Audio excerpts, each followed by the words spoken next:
we are gonna get right into learning Rust. So at least some concepts. So yeah, we're gonna understand what are the advantages of using Rust. So for example, like its memory safety and optimization. Then we're gonna understand the concept of ownership, and we're gonna see how to import stuff, so pieces of code.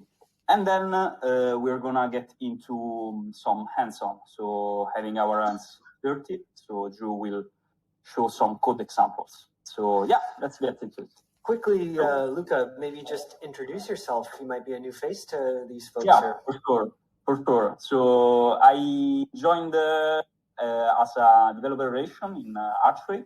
So really cool to be here, mostly because developer relation is empowering developers. So it's making everything possible so that developers can create decentralized applications.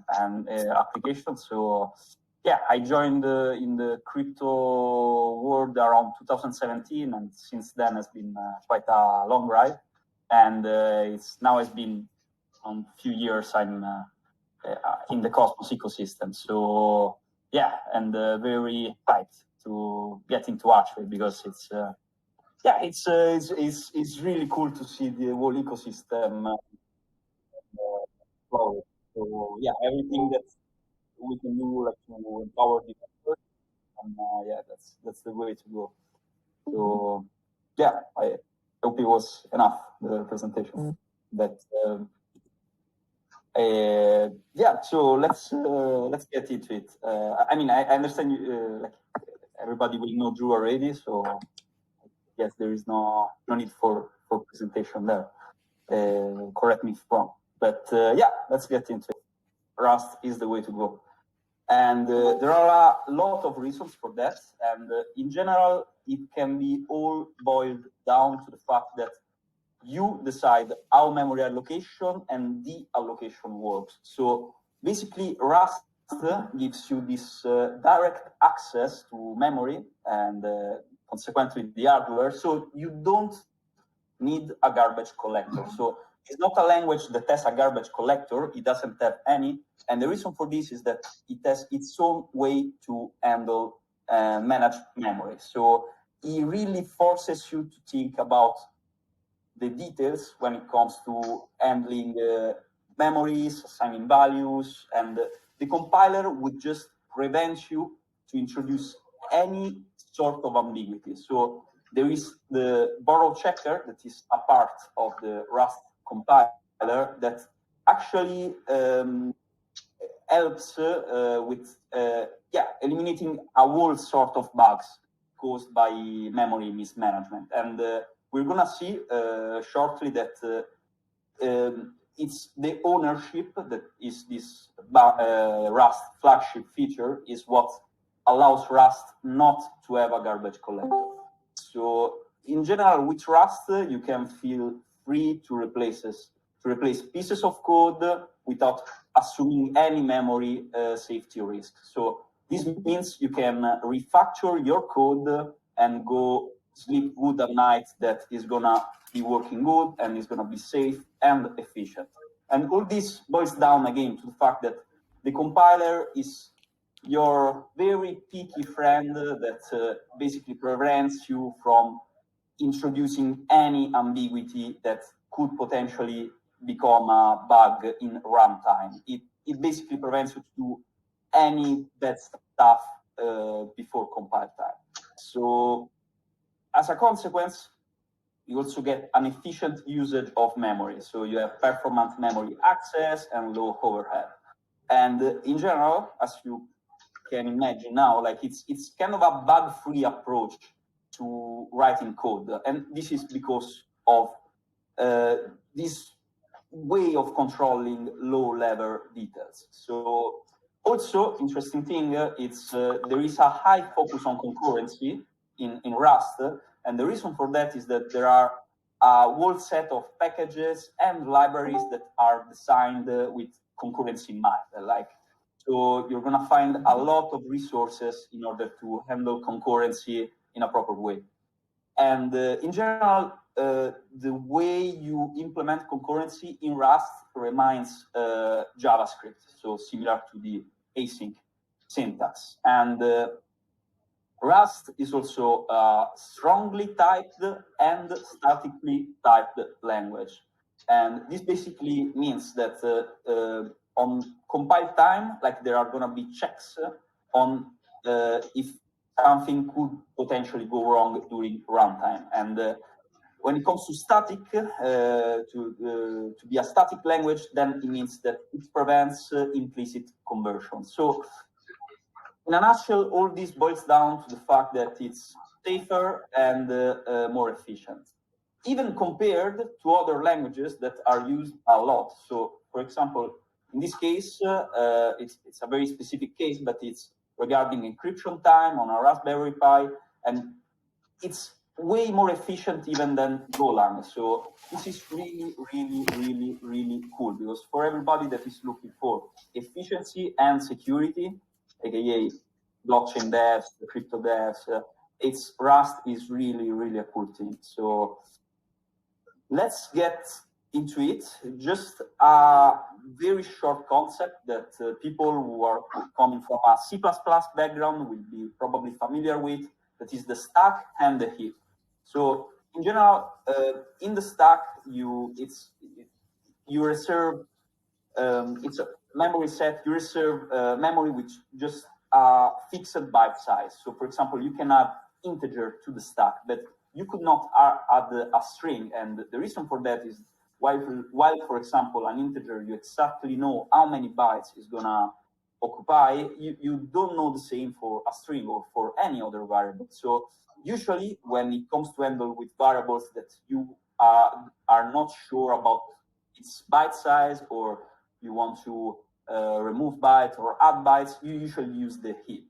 And in general, this means that, like similarly to how it's handled in C++, you store bytes in the stack and you reference values in the heap. So people who are coming from a C++ background are gonna see it's quite intuitive. And for other folks, no worries at all, because you don't need to think neither about the heap, neither about the stack. And the reason for that is that there is the ownership. And basically, ownership is the flagship feature of Rust, and is what we said, the reason why Rust does not have a garbage collector. And this is really important. So it's like a superpower, but there are 3 rules. So when it comes to ownership, so you need to remember that each value in Rust has an owner, each value. And also there can only be one owner at the time. So there can't be 2 owners of the same value. This is not possible in Rust. And also 13, when the owner goes out of scope, the value will be dropped, deleted, extinguished, forever. Like when the scope finishes, like if the owner goes out of scope, then yeah, you don't have the value anymore. And this sometimes, it's a bit tricky at the beginning, but once you get used to it, it's really amazing. So let's get into some example. So here we have a snippet of code. So we have the main. Then in this case, in the main, we are declaring the variable a, which is an integer where we assign the value 3, and we create a scope, right? Like we are in a stack frame, and basically we assign the value 3 to a, then we call the function name, right? And in this case, like we are getting into another scope, because once we get into the function, then we can assign the value 42 to a, that is a variable that is different from the one that we declared in the main. So we can not access the value that we the variable that we declared in the main. So the a equal 3, forget it. Like right now, you are in the scope of the function name, fn underscore name. You cannot access a equal 3. So this is the reason also why not only we can declare this variable using the same name, but also that when the scope of the function finishes and the owner a, in this case, goes out of scope, then the value 42 gets dropped completely, like extinguished, deleted, killed forever. Like you're not gonna see it anymore. And same here for the main, right? Like once it finishes, then I mean, it's like if you don't return anything and you assign it to another owner that is in the current scope of what you're doing, then that's it, you lost the value. And this is the reason why it's so cool using Rust, because you don't need to think so much about memory safety, optimization. It's like you're gonna need to think it yes or yes while you're coding. So like when it comes to runtime, like you have way more issues. And this is really cool thing. So it forces you to be a good programmer. This is why Rust is important. So in general, this concept that we mentioned is valid for any closure. So also if statements and loops. Then let's get into another example. So in this case, we are assigning value 42 to x. Well, now it's the owner. It's an integer, and then we can also reference the x. We can also you say to perform a reference on x, and we're making a the owner of the value. So in this case, because they are two integer, they are both on the stack, but this is because the integer is a copy type. So no need to worry more so much about this, just for you to know that you can reference, and when you reference with the ampersand symbol, you're basically borrowing ownership. So when the value is borrowed, it cannot be changed. So like in this case, even if we declare a variable x that is mutable, then because we are in the same scope, like if we reference x, like we cannot change it just because, like even if you have infinite borrowers, and this you can do, like you can have different a whole set of variables that reference x, you cannot write on it, and but you can have infinite borrowers. If you do want to change something, then you can create a scope for it. So once, for example, x and y finishes their scope, then x is free to mutate. So we can give another example on this, that is this code where we have the main, then we are assigning a value to a cool variable that is actually called cool variable. And the value is Area-52 is amazing, which it is. And we are printing the value, right? So like we are printing cool variable. So what happens here? Like in this case, we are, getting into the function print underscore variable, and we are passing the variable cool underscore variable. So because we are passing this variable, now this function, the print variable function, is the owner of the variable. So it's gonna print it. Yes, I mean, nothing should go wrong until here. But then once we go back into the main and then we trigger the function again, then we are looking again for the cool variable, right? But the issue here is that we already used it in the previous function call. And as we said before, like once the owner of a value goes out of scope, then it's just, once the owner of a variable goes out of scope, then the value gets completely dropped. So in this case, the compiler is gonna give you issue, because it's gonna say, hey, like you are expecting me to get the variable of this variable for you, but I cannot, because you already made the function print variable an owner of it, and once the scope of this function finishes, then I don't have the value anymore. So this is gonna create you issues, but I mean, you can always reference it, right? So you use the ampersand symbol to reference, and in this case, like everything is gonna work just fine. So, like there are some concepts that you need to get used to it, but once you do, man, it's downhill, because it really forces you to think about stuff in a safe and efficient way. So, and the compiler, again, like it's your friend. Like it's sometimes you don't like him, but it's what makes you create code that is amazingly efficient and secure. And the reason for this is, as we said, like it puts a very high threshold on compiling. Like it's in the sense that it's very picky. Like it's not going to let you introduce ambiguities. So when it comes to imports, like the way that Rust works is Rust can rely on packages, crates, and modules. And packages are a cargo feature. Cargo is the package manager for Rust. And basically with packages, you can build, test, and share crates. And crates is a tree of module that produce or a library or an executable, like a binary. So, and then you have the modules, and the modules allow to control the scope and the privacy of paths. So it's just pieces of code, right? And in this case, like, we can see it visually that if you have a project, you're gonna probably have more than one package, and each of these packages is gonna have a cargo.coml config file, and within every package, there's gonna be one or more crates. And in general, a crate can be either a binary or a library.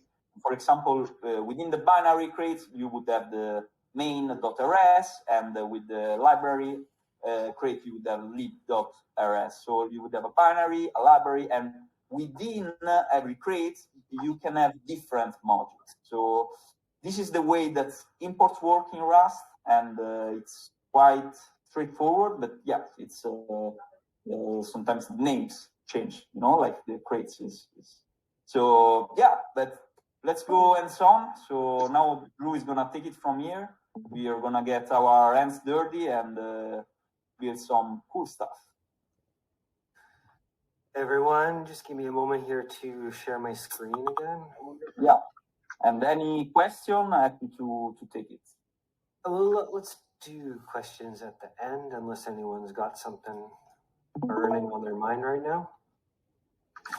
Is my screen sharing? I stopped my screen. Stream has ended. Close stream. Is it me now? I don't see it sharing anything. Does anyone else?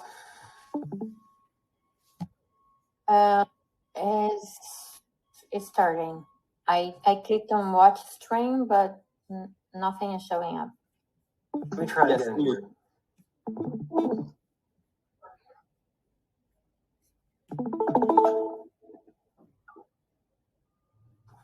Yeah, I can see now. Perfect. Good. All right. So, just want to make sure that everyone has a link to both the slides from Luca's presentation just now and the code, which is what we're going to be looking at today. I shared this link here in the announcements channel, I believe. So if you don't have it, you can go resolve it from there. Also, if you just go back out into here, we're going to keep using this GitHub. From the previous workshop, the stuff that we are working on, I put it in the workshop 1 folder. And then for today, we are working in the workshop number 2 folder. But just a quick little recap of some stuff we were looking at last week. This is the code we were working with last week.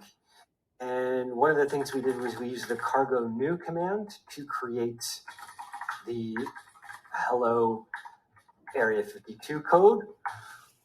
Just want to look at that for a second. So here is the project. We go into the source, and we just have one file. And if we look at the contents of that file, we now have this function. So I just have a quick question for everyone. Feel free to unmute yourself for a sec and answer. But my question is, what is the type of these two variables? They have the same type. You print them here. The variables are species message and hello message. So for these two messages, my question for everyone is, what is the type? Because something that I want to focus on for the next few minutes here is that we have both an implicit and an explicit type system here in Rust. So right now, the way that these variables are declared is they are implicit types. Because we didn't enforce a specific type, which we're going to look at doing in a second, But because we did not enforce a specific type, the Rust compiler is going to infer a type based on the variable's value. So what is the type, everyone? String. I'll give you 30 seconds to a minute here to figure it out. I expect furious Googling. I don't want to switch back to the other screen so everyone can continue to see what is on my screen. So I don't know how many of you unmuted. We have anyone who knows what the type is going to be.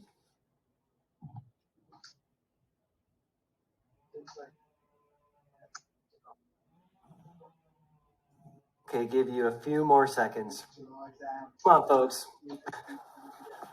What's the type? String, string, string. String is the type that you would naturally think that this code is. Right? You're going to look at that, you're going to see, oh, it's encapsulated in quotations. It must be a string. But string is pretty interesting in Rust. It's not a string. Technically, it's not a string. So I'll give our Rust experts a moment here to give one more guess, if you can. If it's not a string, what could it be? Getting deep into the Rust weeds here.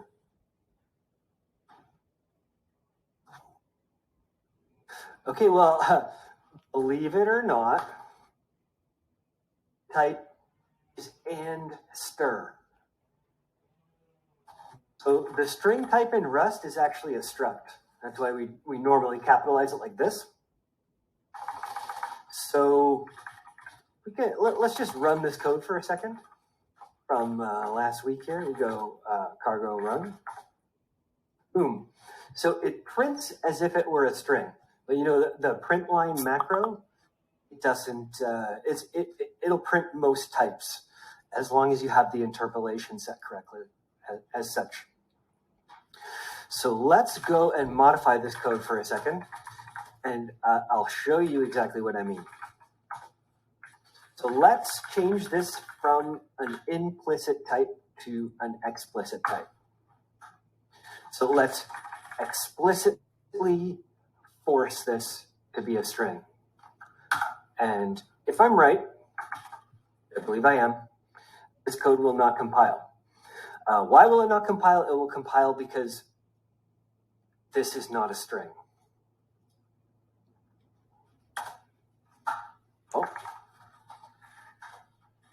Did it work?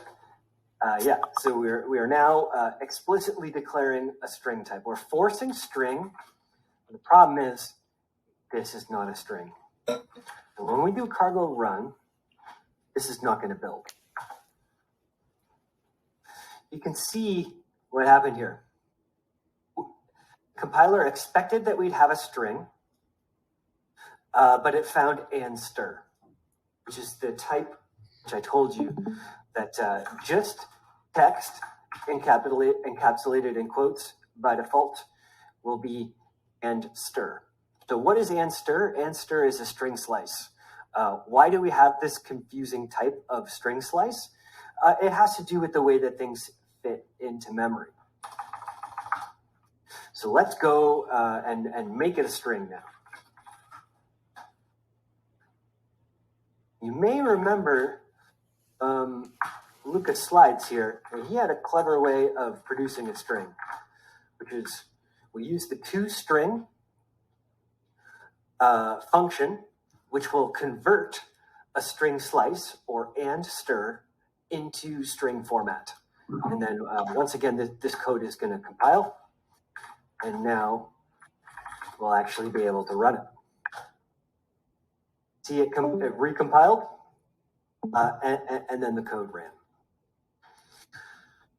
So the next little example in our code here is Exploring Types project. So you want to go to the Exploring Types folder and open up this main RS, and you're going to get the code that we're looking at. You just copy this. Oh, it's already here. So this is the same code. Let me try to make it a little bigger for you. Oh, yeah, hopefully that's large enough for everyone to read. If it's too small for you, feel free to speak up. So this code is, the top of it, we're just talking about it exactly what I was just showing you. And here we have not a string. Yeah, Drew, zooming in would be nice. Is cool? Is that cool? Bigger the better.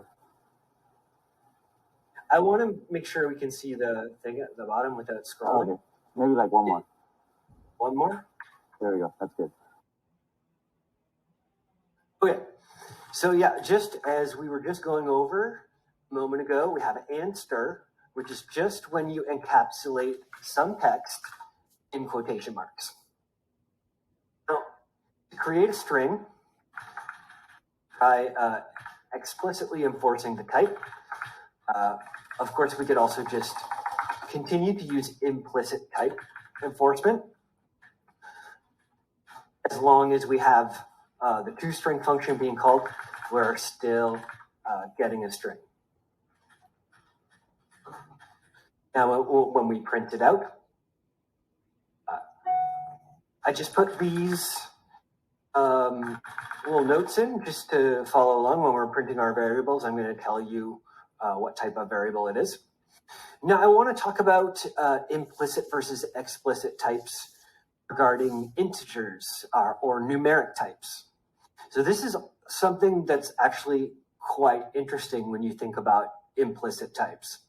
So here we have a variable which I've called I8, that I know that it's going to end up being an I8. Doesn't mean it always is going to end up being an I8. For example, if I chose a really large number, eventually we're going to reach a number so large that it no longer fits into 8 bits of memory.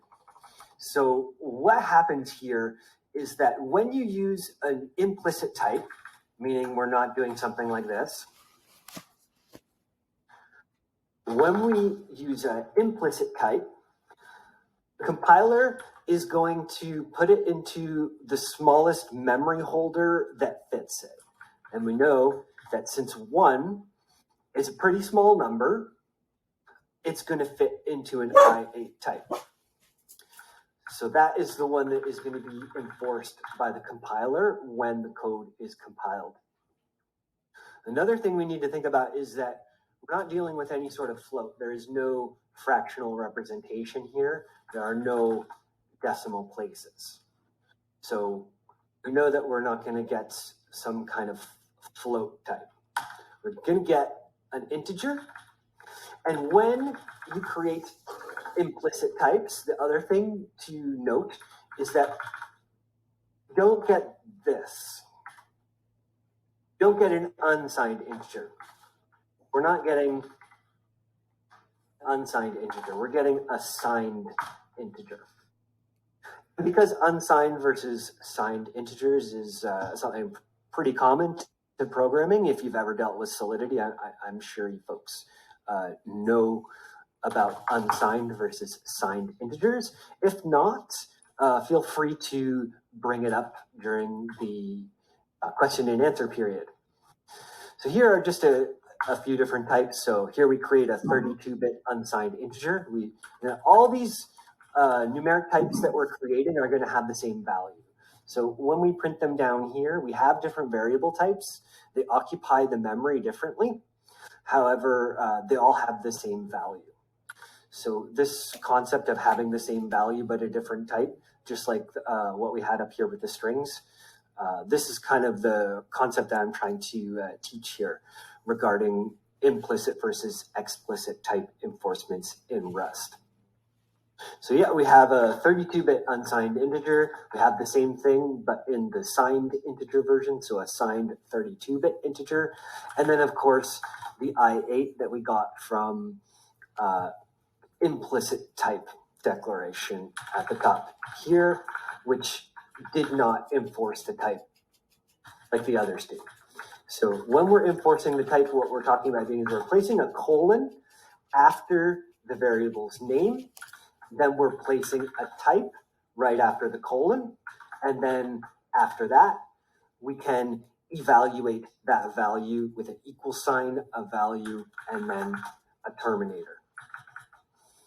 And then when we're talking about implicit type, of course, it starts out the same way. The let keyword is used to create a new variable. Then we have the variable name. However, what we miss is in implicit declarations is we do not enforce a type with a colon and then a type. So we skip straight from the variable name to the equal sign, followed by the value, followed by the terminal character of the semicolon.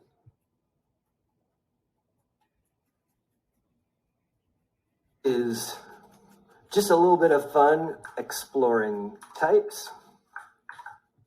And that is in the exploring types folder of the code folder. We'll hop back out here into the code folder, and we have a couple other interesting projects here to look at. The first one that we're going to look at is Fibonacci recursion. So what we're going to do over these next examples here is we are going to write the same function, or we're going to basically write code that does the exact same thing, but does it slightly differently. So the first time we're going to create our own custom recursive function. And then in the second version, we're going to use a package. So we'll import a package into cargo.toml and then import it into our Rust code in the main.rs file.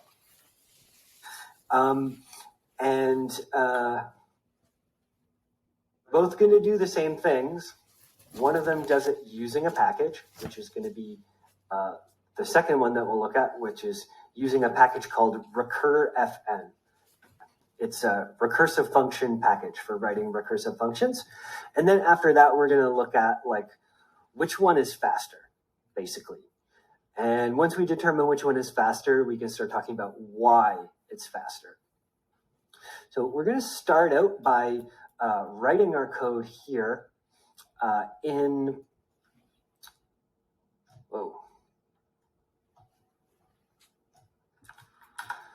we're going to use Rust Playground as much as we can.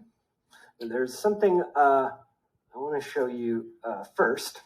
Now, hopefully this doesn't take too long.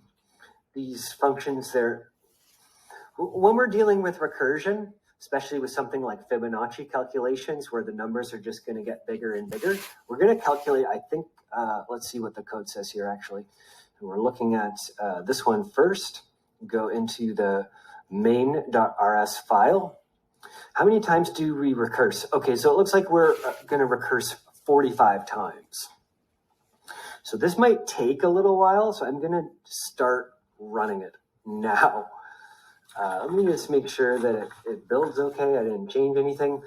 Let's actually, because we know that we're dealing with something which is going to be kind of computationally heavy, let's build it as a release.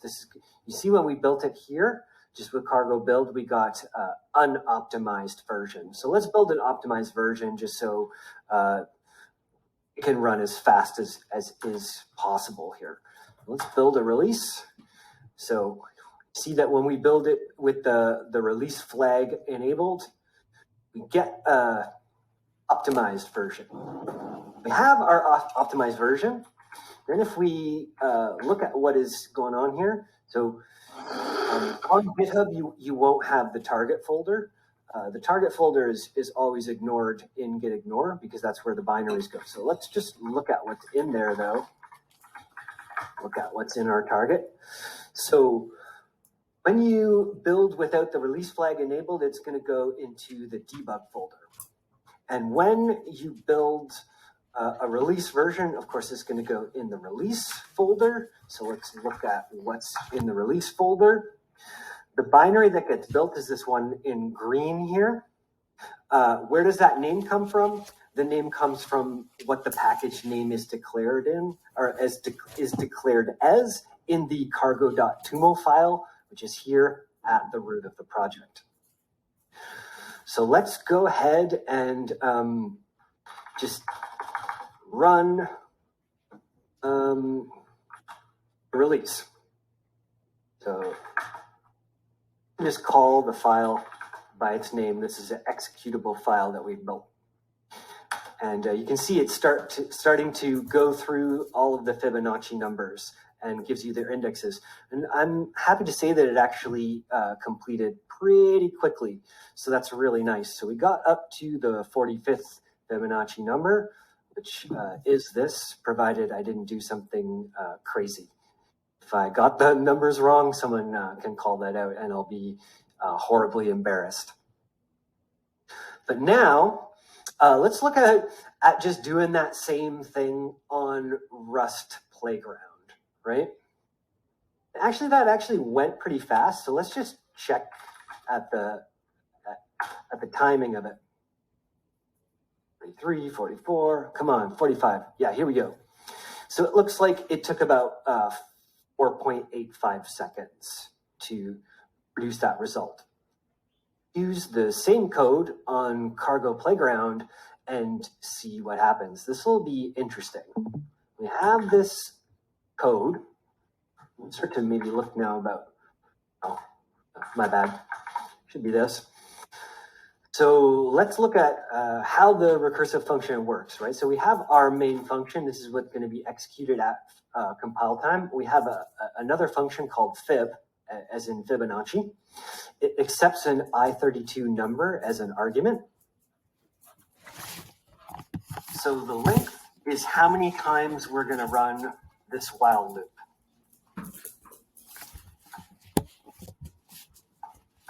And the mutable I is going to be the Fibonacci index that's being computed.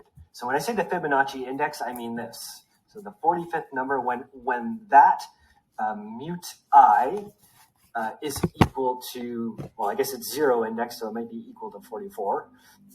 So you can see the reason for that is going on here, but it's called before that because it's 0 indexed. So when that I is equal to 44, is it 0 index, which is actually going to give us the 45th Fibonacci number. And remember, this code executed without issue, and it took 4.85 seconds.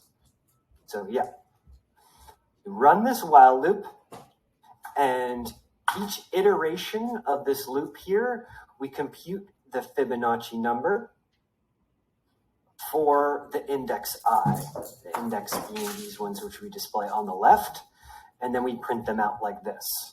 So when we print them out like this, of course, it reads like this, right? So we have the first interpolation is going to be I, and the second interpolation is going to be the result. So you can see that displayed here nicely. We have I, and then we have result. And then each one of these new lines is going to be one iteration of this while loop. And then the Fibonacci expression itself, I mean, if anyone ever coded some sort of Fibonacci calculator in any programming language, you're going to be used to kind of seeing this code. So if we hit 0 and 1 as our index for I, which is, you know, being incremented by the while loop. So if we hit 0 or 1, we just don't need calculation. We can just return. And then if we scroll up, should be able to see that, right? So the first two turns of the iterator are just going to result to 1, and then we can actually start doing real Fibonacci calculations with recursion there. So, moment of truth, what is going to happen? What's going to happen is this. Oh, it's trying. The wheels are spinning, and it is taking long. And then look at that. It only got to 42. But we know this code works. Why would it only get to 42? We know We have the exact same code, and we can finish all 45 iterations of the loop. So why is that happening? Well, if we scroll up a little bit, we're going to see exactly what happens. So first, it compiled it. It gave us an unoptimized build, so it ran cargo build without the release flag enabled. Then it started to run. But then something interesting happens. Killed. Timeout. Signal equals kill. So basically, what I'm trying to show you here is that there's definite limitations to the Rust playground. If you have heavy computations, those computations are actually going to time out. There is a certain amount of liveness, which is expected from the binaries that are going to be produced from Rust playground. Basically, my assumption here is what they don't want is for people to tie up their compute. Like there is a real computer somewhere executing this code, and they don't want to execute really heavy computations and then have Rust playground is like unresponsive for new people. So people are loading it and the website isn't even like loading properly because there's too many people with like crazy calculations like recursive Fibonacci formulas tying up the resources. And of course, if the more we increase the value of I for the length of iterations, the more complex it's going to be. And of course, the reason why I chose 45 for the purposes of our demo is because I wanted something that finished and we'd have like a little bit of time to talk about it. Because once you get to 46, it starts taking quite a lot longer. As you can imagine that like the increase in computational resources which are required here is exponential every time you go and add to the length. So I can show you that here if we look at what's going on here. If we go into main.rs, so we have the same code. We are indeed executing the same code here. What we'll do is we will increase this value to 46. This is one extra iteration. And we're going to remember that the last time we timed this, it took 4.85 seconds to complete. Let's see if we can get it to complete or if I just have to kill it. It's going to take longer. Oh.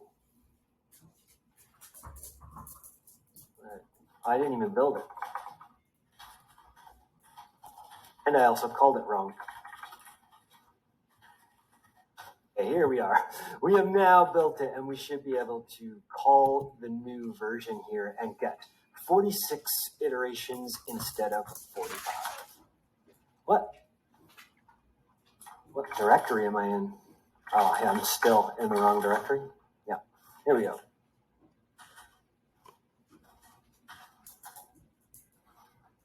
Back, 43, 44, 45 takes 4.5 seconds. So as you can see, now we're up to 7.9 seconds. And the more and more that we increase that value, the more exponentially complex the computation is. Once we get to around a value of 50, we are in the span of like several minutes. Now, the timing that you're seeing is based on my computer. So I have an i7. It's an older Intel-based i7. Just to give you some idea of the computational resources that are at play here. It's going to open up my Visual Studio Code.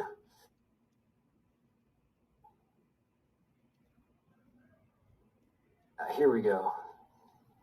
So this is the same GitHub This is from exploring types. This is the one that we're just looking at, right?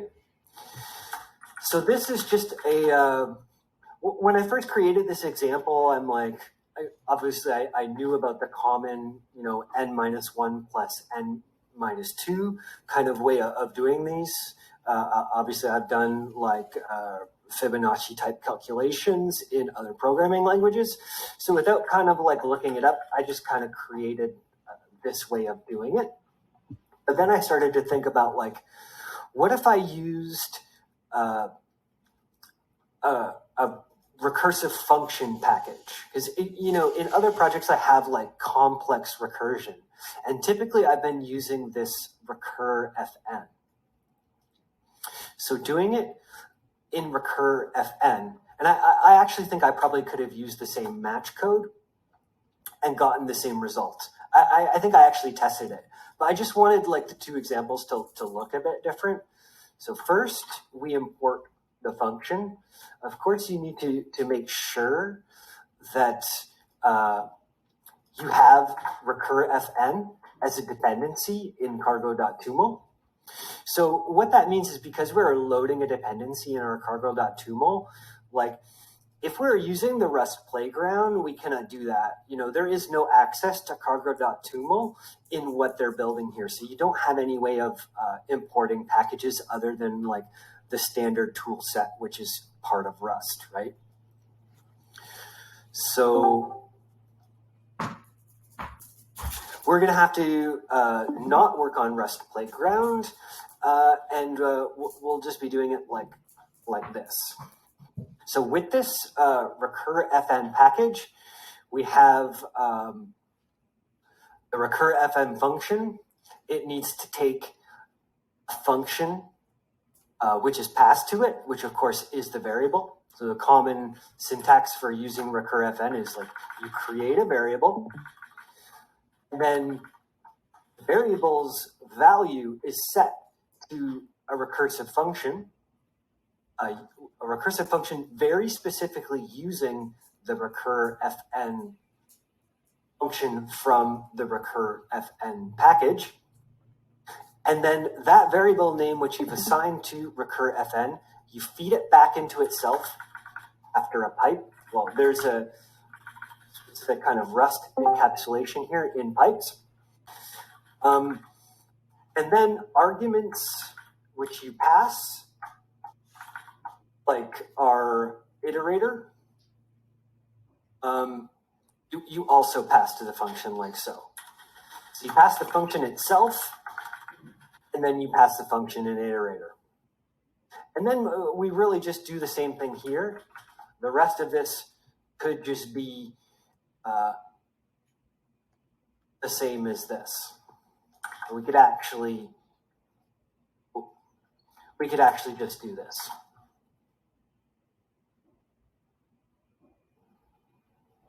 I think recalling fib. Yeah, I think this also works.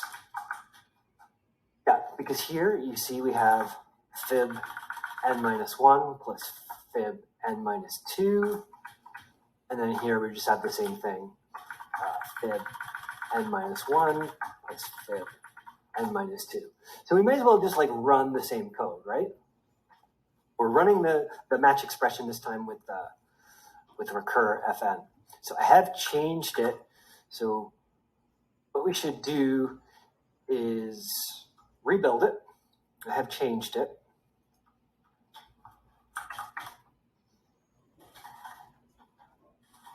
Just make sure it does build still. It looks okay. With that knowledge, we will build it in release mode again. What we should maybe do as well is go back into the original one, which was this one, and reset it to 45. Let's make them both set to 45. You can see that even the while loop here is going to be pretty similar, right? We have a while loop here. The way that we call the package for our recursive function, which we set up here, with recur-fn library, it had this syntax called upcall. A lot of the while loop you can see is just going to also be pretty similar. My question to you folks is, which one's going to be faster and why?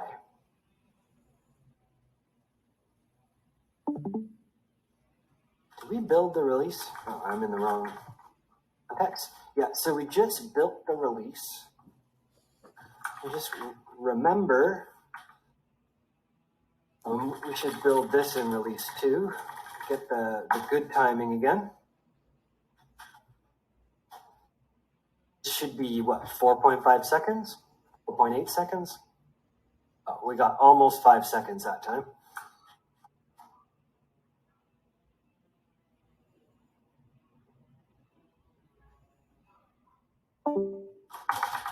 We'll time this one. I'm expecting their timings to be pretty close. I do expect this one to take longer.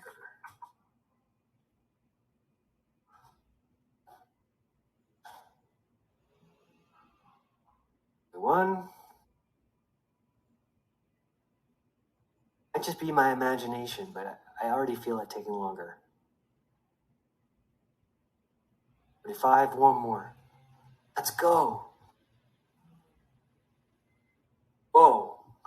That was actually a huge time difference. That was like actually a lot more than I was expecting. 5 seconds versus 18 and a half seconds. Now, why is that? We ran exactly the same match code. I mean, I guess another way to think about this is like, what is different about these two? I can see we're also running out of time. So, we're going to end it right after this question. And then we'll do question and answer. Hopefully y'all can stick around. And does anyone know why this version is so many orders of magnitude faster than this version? What's different here? Feel free to unmute yourself and answer.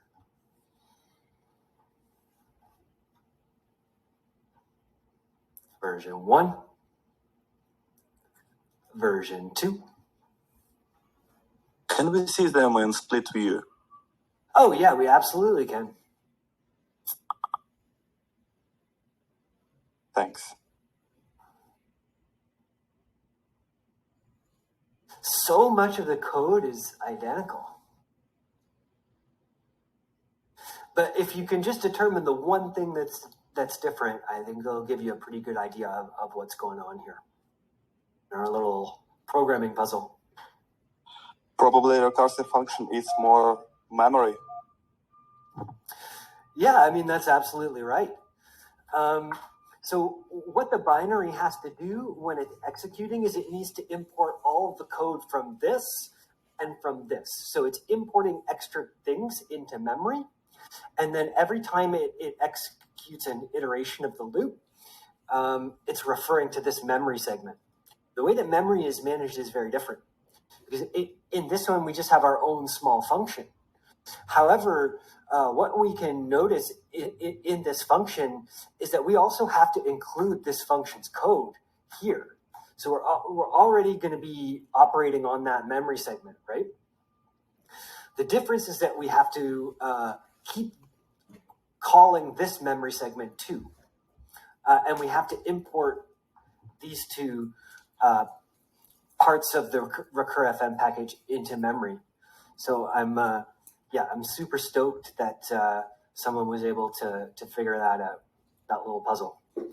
That does bring to conclusion my part of the demo here. If you have any questions about either Luca's presentation or the hands-on demo, feel free. Luca, I guess you can unmute yourself. Yeah.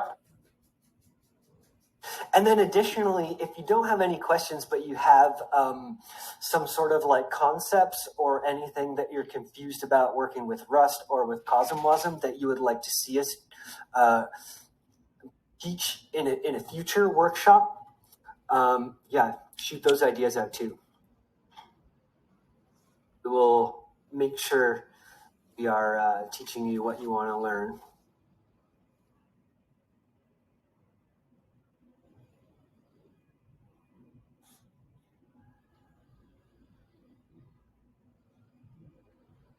No questions?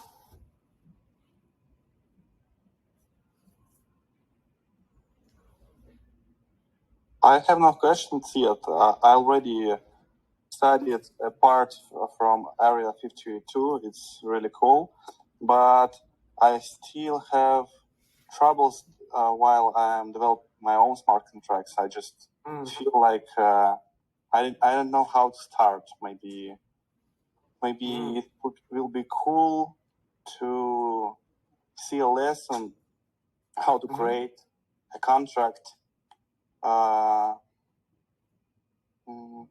that could be usable in some depth, in some specific depth, like maybe I hear you. create NFT smart contracts from the scratch.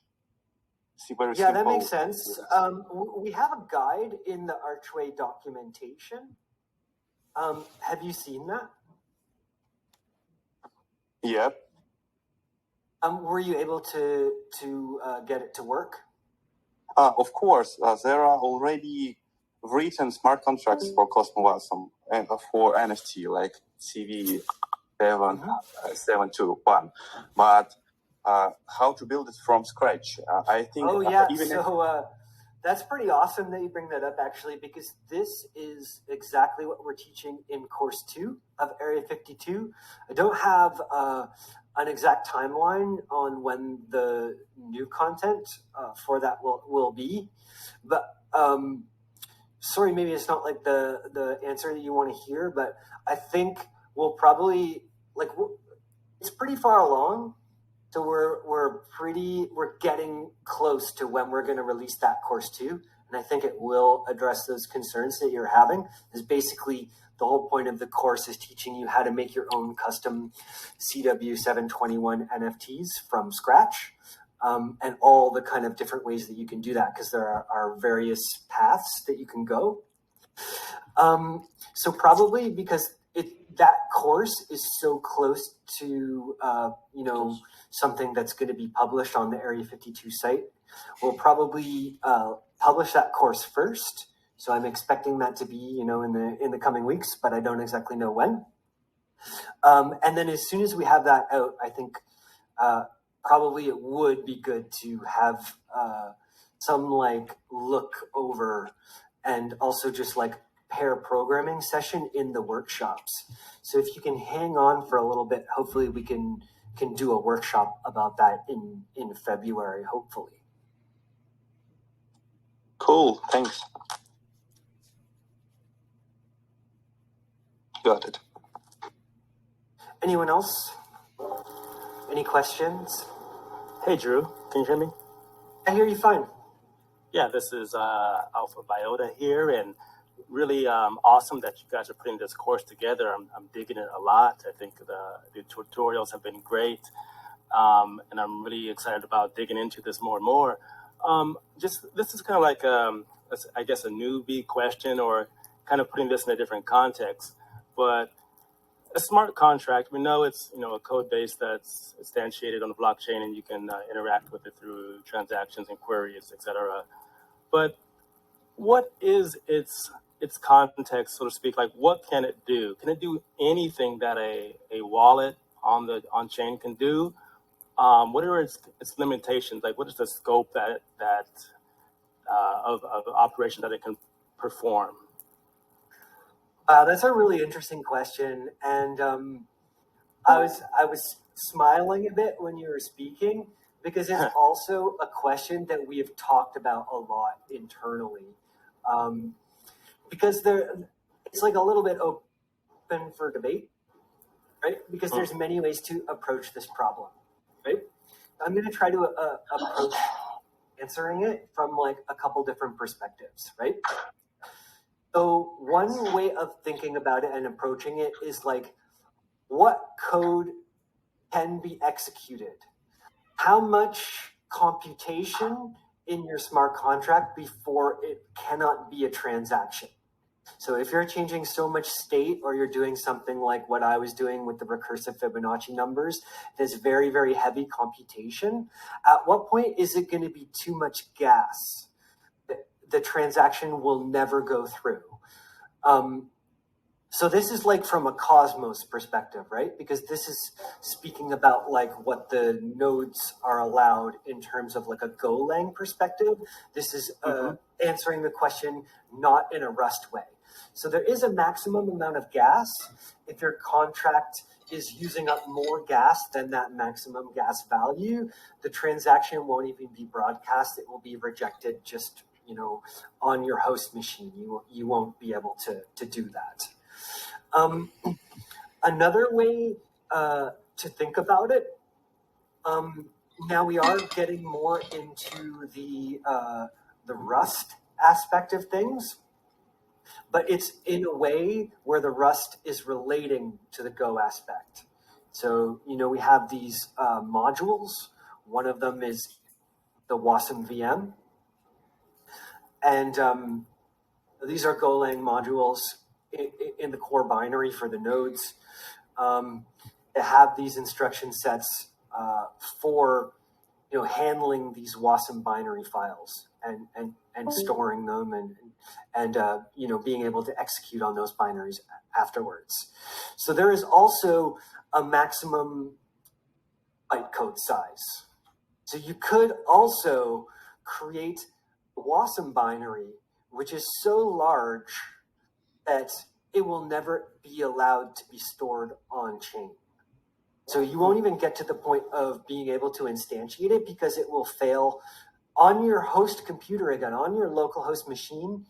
You know, when you're trying to do the archway store command, your local host computer will already know, without even broadcasting that transaction, it'll already get rejected because it's going to be too large of a binary size in terms of its bytes. It will be, and by the way, I believe, you know, I'm not 100% certain about this, but I believe that this is also a consensus parameter, which is controlled by governance.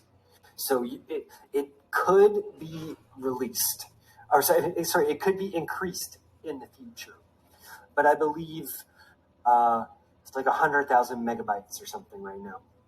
Don't quote me on that, but it is somewhere in our Discord. If you search for max byte size or something, you'll find that in our Discord, because I know that I was talking with someone about that recently. And then there is even more ways to think about this very interesting problem. So another way to think about this problem is can't do stuff that conflicts with COSM-WASM. So COSM-WASM is, you know, our package for coding smart contracts in Rust to produce a WASM executable. And there are certain things that could conflict with it. And I don't have all the reasons why it could happen. I mean, that could be an infinite list. I don't know. But like, essentially, like, you could create a function which like would be insupportable in COSM-WASM. And one of the common areas where this happens is trying to create randomness. So creating randomness that is non-deterministic is already like a problem that's essentially like NP hard, if you understand that terminology from math. And what it means is that like you can never have a computer program that's truly random. There is some level of determinism, but to create reliable randomness, right now there is the RAND package in Rust, which is like the most popular package for randomness. That is RAND. I'm not exactly sure why. I haven't like gone deep into this myself, but it does conflict with COSM-WASM for whatever reason. And because that is true, the COSM-WASM folks have their own version of the RAND package. So if you want to use the regular RAND package, you have to use the version of RAND that the CosmWasm folks have created, and that one does actually work. Another thing, like an area where you might encounter this problem, and this is true not just for CosmWasm, not just for Cosmos, but true of all blockchains. Of course, there are crazy like Oracle systems, but one thing you can't really do is get information about the real world. And that includes stuff on the internet. So, Rust itself has a lot of packages for handling HTTP requests. From the environment of a blockchain, you will never be able to perform HTTP requests. So things like that, HTTP requests, getting information, loading a tweet, you're never going to be able to do that in your smart contract, as blockchain is really like an isolated scope. And the isolation of that scope is really there to protect determinism. Once you have the ability for information from the real world to be able to come in and kind of, quote unquote, taint the blockchain atmosphere, then you have a whole host of other problems. So probably that's already kind of clear because, that's just the way that all blockchains work.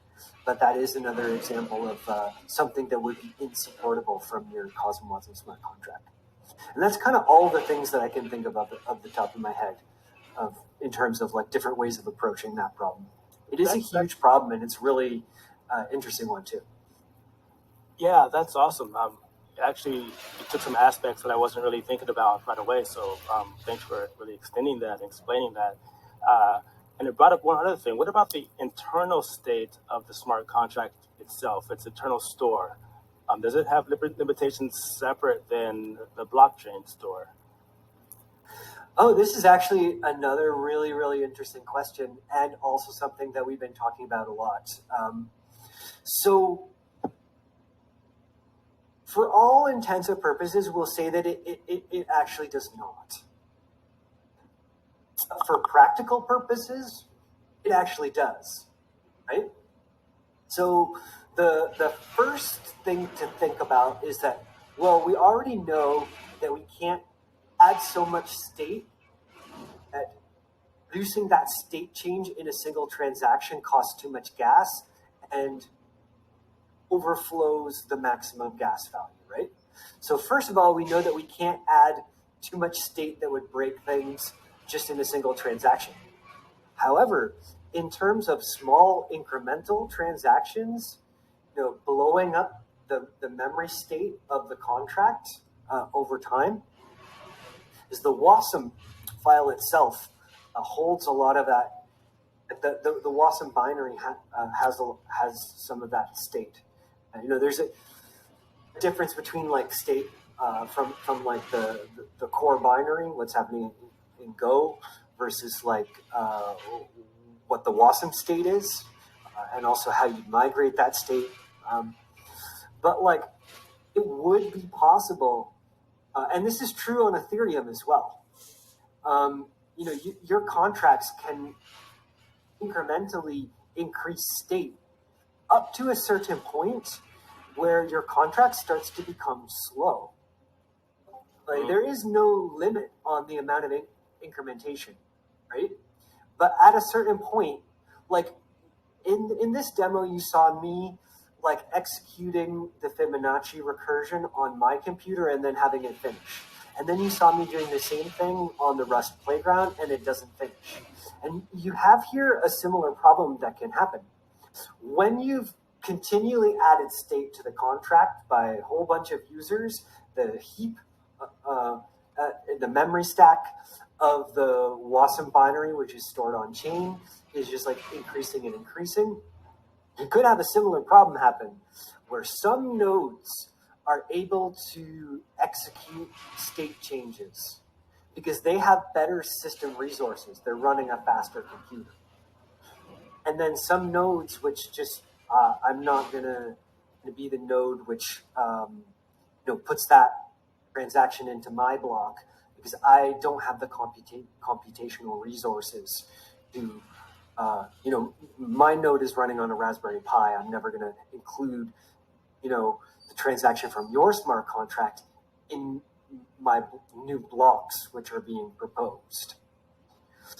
And then, of course, you can't do it forever, even though you have theoretically the ability to infinitely increase that memory heap and that memory stack. Eventually it's going to reach a point where no one can even read from that state. That state is so huge. You can only read a piece of that state. But if you wanted to do something like give me all the tokens, give me the metadata from all of these tokens, and the metadata for each individual token is NFT metadata, which is quite long. Those transactions, those queries are not even the transactions. Eventually, those queries are going to fail.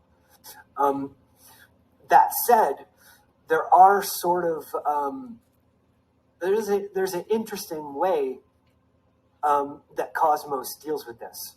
Is that by default, very large queries, the data that's returned is paginated, and this gives Cosmos applications the ability to just automatically just read parts of the state. So this should help mitigate against the problem of a contract where the heap and the memory and the stack are just increasing and increasing and increasing. Because what happens is when you query a contract that has a lot of state, by default, what Cosmos is going to do is give you the first 100 record entries. And then if you want, record entries 101 to 200, you have to ask it for that specifically. So, if anyone here is a web developer, you'll be familiar with the terminology that is used to refer to this. It's called pagination. So, by default, when you do not include pagination arguments with your query, you're going to get the first 100 records. You will need to include those pagination arguments, and it's start and limit, how many records do you want? By default, if you don't include the limit, you're always going to get a set of 100 records at a time. And then what page do you want? So if you if you request the records for page 2, you're going to get the state for records 101 to 200, for example, something like that. So it's kind of as good as it could be, but once again, this is a problem that affects all blockchains. You cannot just increase state forever. Essentially, somewhere there's a computer that needs to be able to both read and execute on this state. And if the state is so large that the computer reading and executing on that state isn't able to fit it into their memory on their system resources, then it's just never going to get into a block. And then just reading all of the data in terms of queries, your application is going to be slow, sluggish, and eventually will fail. Awesome. Yeah, that's a great answer. And it's kind of similar to the database world. If you're using MySQL or Postgres or something like that, you're going to run into those similar limitations. So great. And then that's exactly right. Once we reach those limitations, if a smart contract, let's say it's non-upgradable, does it just kind of die? All contracts are upgradable. That's built into the protocol. So if you have a binary installed for one of these networks like Osmosis, Archway, or whatever, you can see in the command line interface for that binary. So in Archway, we have the Archway D binary, which is for node operators. You'll see it. It is for WASM, because we're speaking in CosmWASM context here, it's TX WASM migrate. And there are different ways of migrating too, because you might want to just kind of, the first thing to know about when you're migrating your contract is that it's done this way so you don't redeploy in a way that gives you a different contract address. You can keep the same contract address. So that is kind of like better security model for your users. You know, they've been using this contract for a long time. They can still use that contract address. It's still valid. And then when you perform the migration, you have different ways that you can do it. So you can just take new code with a clean state. So the state is reset to 0. The contract code, the WASM binary, which is stored on chain, it's going to point to a different binary. It's going to keep the same code address, contract address. You could also take their state with you. So if you have, or you could take a portion of the state. So you can, when you're migrating your contract to a new WASM binary, which is stored on chain already, you're instantiating that new binary or that new code ID, as it's called. You know, when you store a contract on chain, you get back a code ID.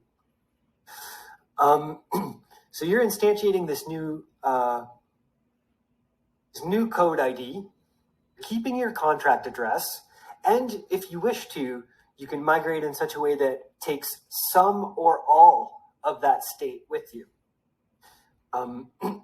So this is really great for like upgrading new features in your contract. Is you can take all the state with you.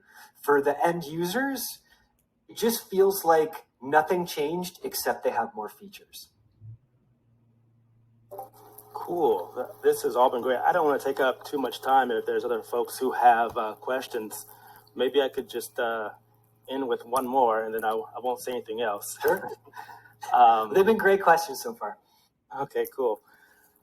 I'm trying to kind of create a mind map of these capabilities, because like in the Web 2 world, we have,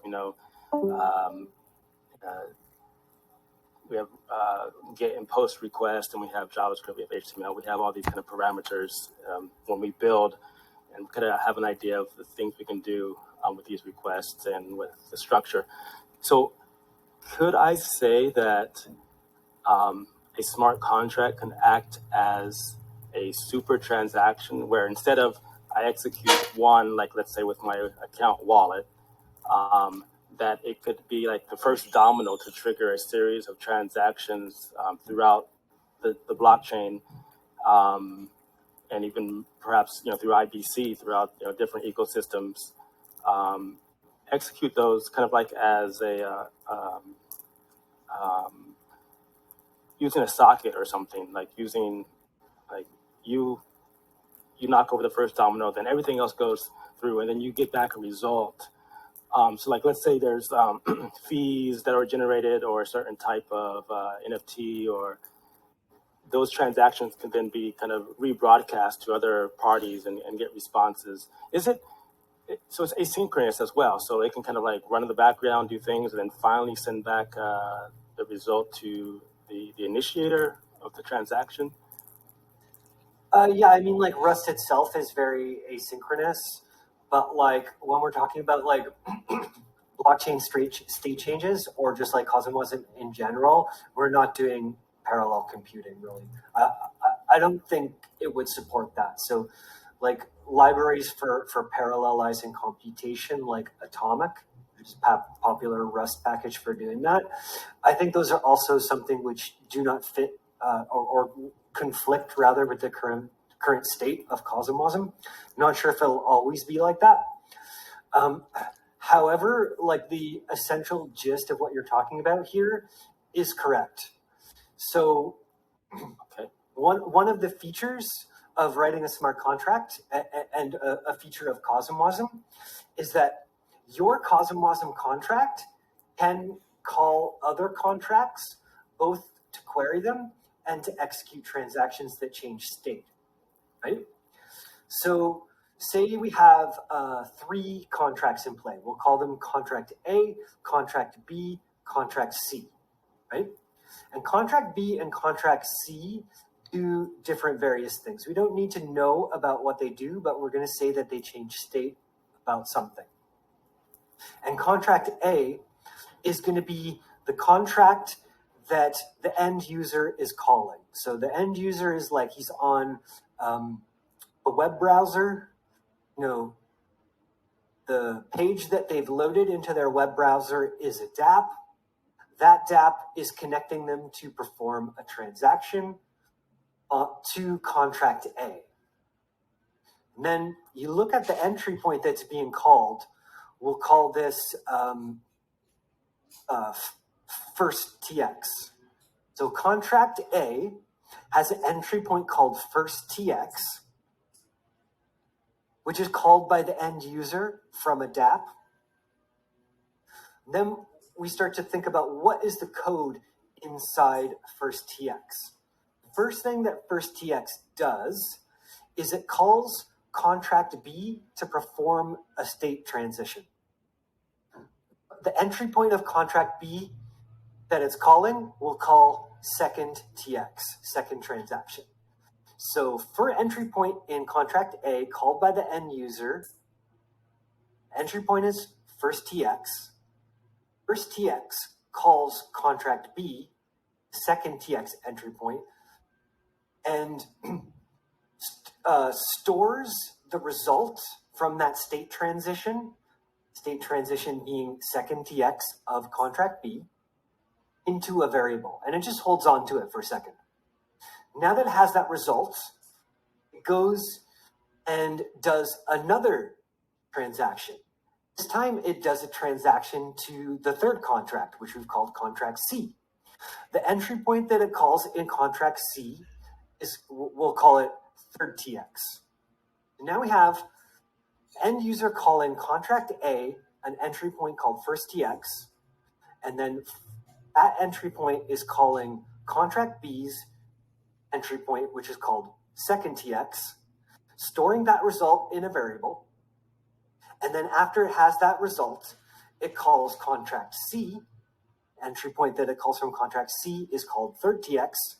And then it stores that result in a variable. So currently we're holding results for contract B, and we're holding result for contract C. We have two results held in variables. But we also need to return a result to the end user, and we haven't done that yet. And the only way we can return a result to the end user is from the entry point which they've called, which is contract A, first TX entry point. So now what we need to do is create a vector of messages. Because normally what we're doing is, we call a contract, that contract forms the state change, and then responds with the results. But here, there were three different messages that need to be returned to the user. So we already have the message from contract B and the message from contract C stored in variables. We go ahead and we create a vector, which is a, like an array type, if you're not coming from a Rust background. So we have this array type, which is a vector in Rust. And we put inside of that vector, we put the response from contract B, which we held onto in a variable. And then we put the result from contract C, which we held on to a variable. And then finally, we add the final result, which is everything went okay, which is basically the answer from A. So when you are calling other contracts and performing state changes in them, you need to return not just one message, but you return a vector of messages. Even if you were returning just one message, if you called other contracts, CosmWasm will enforce that you need to send a vector of messages, just so that it can be perfectly sure that you have this ability to return to the end user all of the results that were in play here. And we don't need to create some sort of messy type where we fit all the different results from contract B and contract C into some sort of object, which we serialize and deserialize. No, we just use a vector automatically, or the responses. So essentially, have all these different state changes happening in our contract. The domino effect, I think, is the terminology you use. So we have a domino effect. We have one entry point in a contract which calls two other contracts. And then we return all three messages. We return the message for contract A, the message for contract B, and the message for contract C in our response. And the way that we do that is by fitting them all into a vector. Wow. Okay. That makes sense, and it clarifies things. Thanks for the great answer. I'm sorry, I'm going to ask another question. Are these RPC connections that contract A has with B, and do those stay open while it's awaiting the response? And could, let's say, contract B mutate the response from C before passing it back to A? Sorry, say that last part again. Could contract, what contract mutate what contract? Could contract B mutate the response from contract C before returning it to A, or are each responses from the contracts immutable? And You need to think of them as immutable, right? Like Okay. contract A is the one that's responding, right?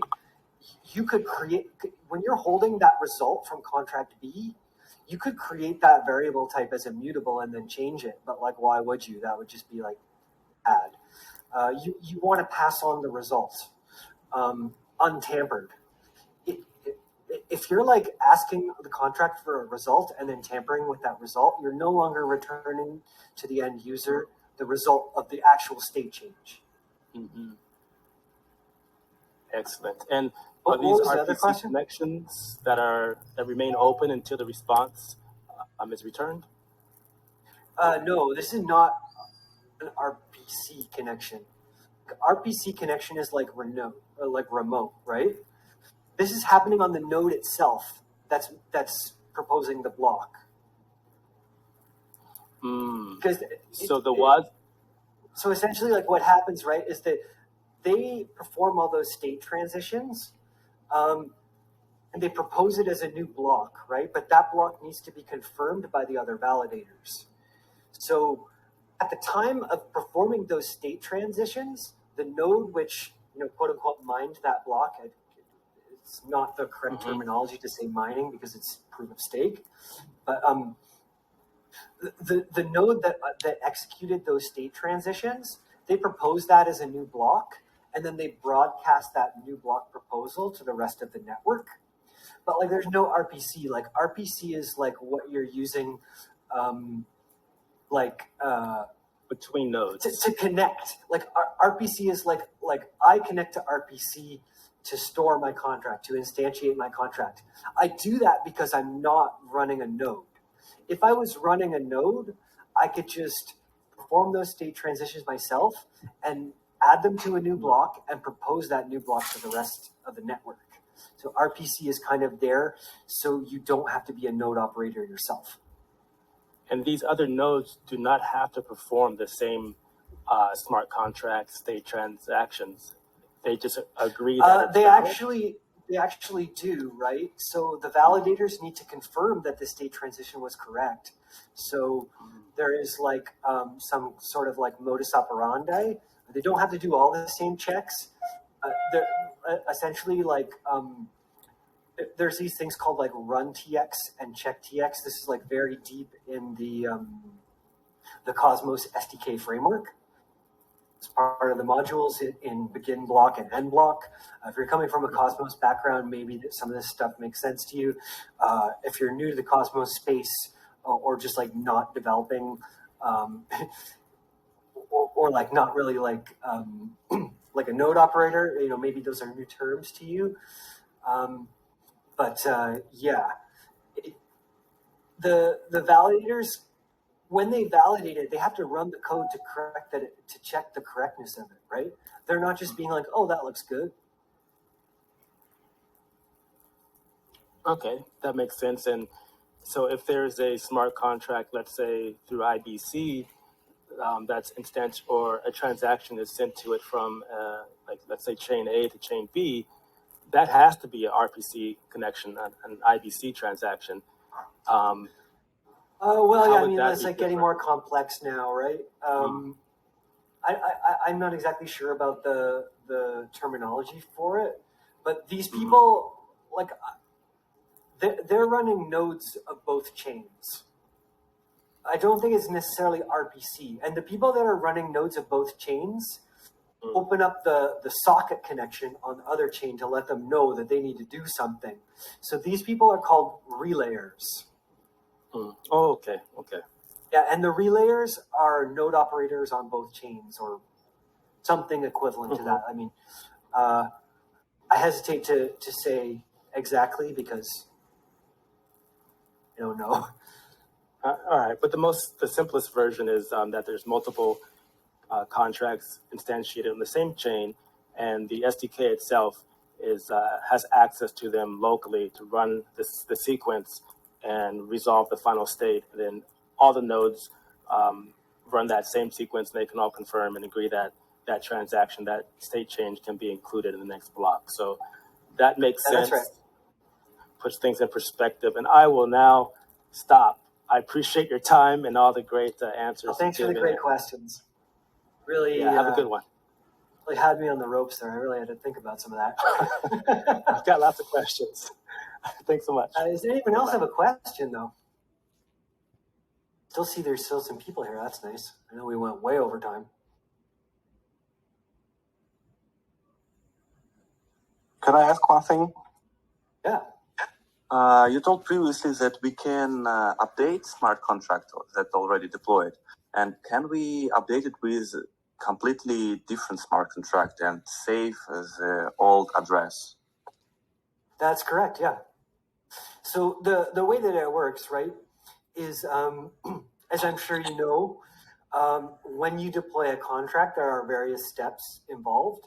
The first step is to store the code. The second step is to instantiate that code.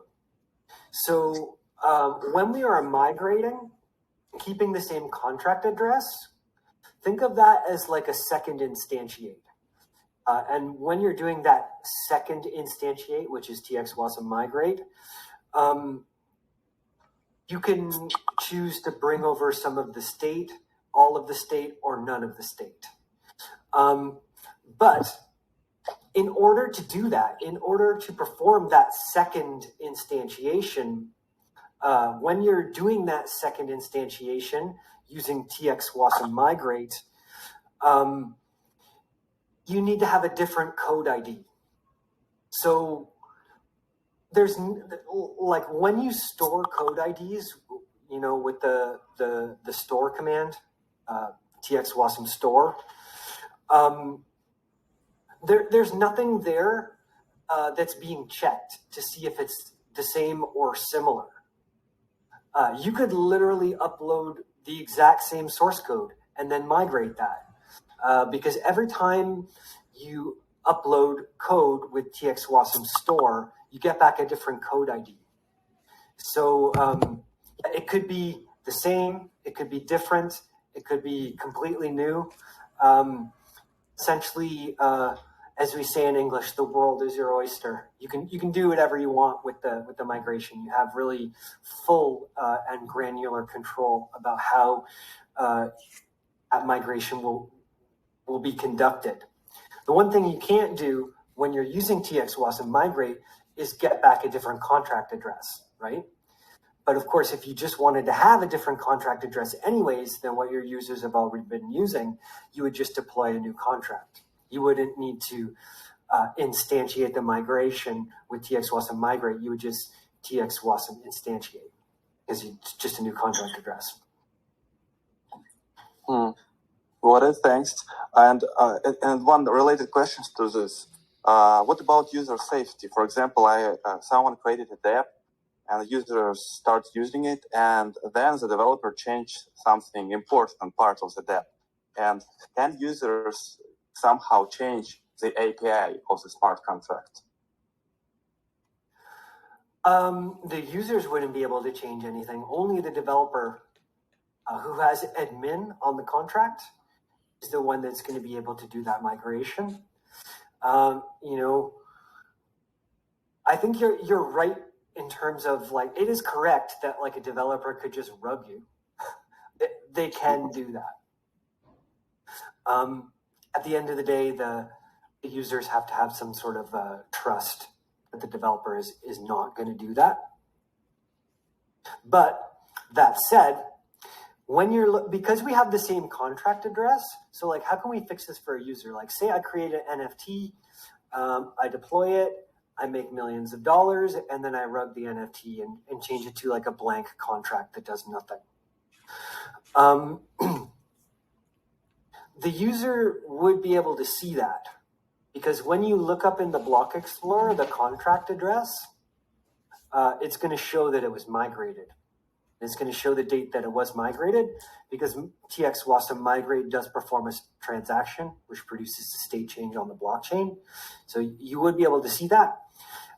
You can also, like, if you're a script kiddie like myself, you can, of course, just query that.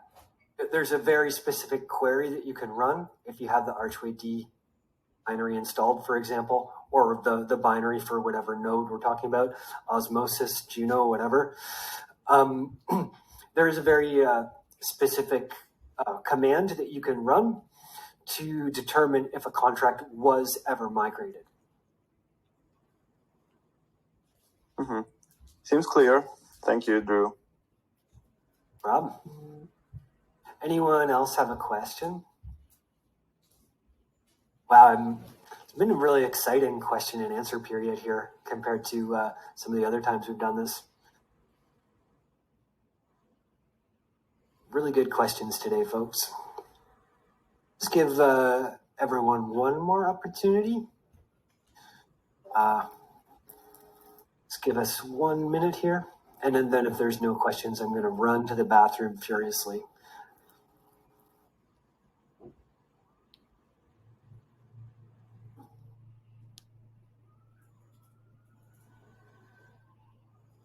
All right, well, I think that's it. Thank you, everyone, for attending today. It seemed like a really great workshop today. And I'll be around on Discord if you have any questions going forward.